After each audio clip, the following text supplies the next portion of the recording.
അപ്പോൾ അതെൻ്റെ ഇന്ന് നമ്മുടെ ദേശീയ ഭക്ഷണം തന്നെയാണ്, പക്ഷേ ഒരു മാറ്റം വരുത്തിയിട്ടുണ്ട് കേട്ടോ. ഇന്ന് നമ്മൾ മസാല ദോശയാണ് ഉണ്ടാക്കുന്നത്. എന്താവുമെന്ന് നോക്കാം. ദോശ കുറച്ച് വലുതാക്കി ഉണ്ടാക്കാം.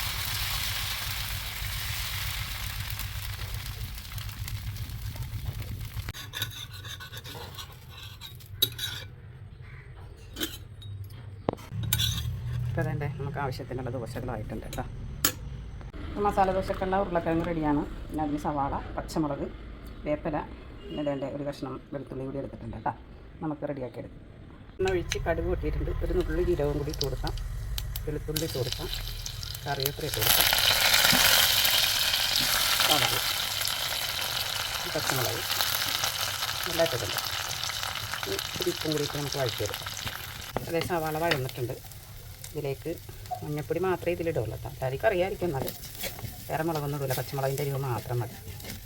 ഇതിലേക്ക് ഉരുളക്കിഴങ്ങ് ഇട്ട് ഉപ്പ് ഞാൻ ഓൾറെഡി ഇട്ടിട്ടുണ്ട് കേട്ടോ. അപ്പോൾ എനിക്കൊരു കോൾ വന്നതുകൊണ്ട് എനിക്കത് കാണിക്കാൻ പറ്റിയില്ല.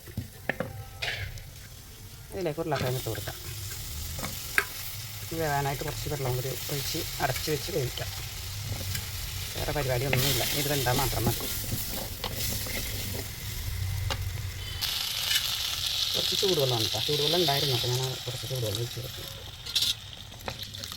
മതിയാകും. അടച്ച് വെച്ച് കഴിക്കും. അത് വേണ്ടേ, നമ്മുടെ ഉരുളക്കിഴങ്ങ് നല്ല സൂപ്പറായിട്ട് വെന്തിട്ടുണ്ട് കേട്ടോ. അടിപൊളിയായിട്ട് വെന്തിട്ടുണ്ട്.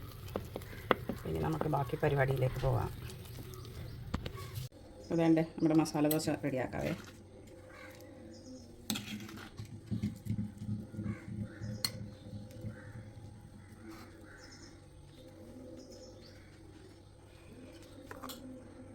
ചട്നി ഇങ്ങനെ എൻ്റെ അടിപൊളിയല്ലേ, കഴിക്കാൻ പായോ?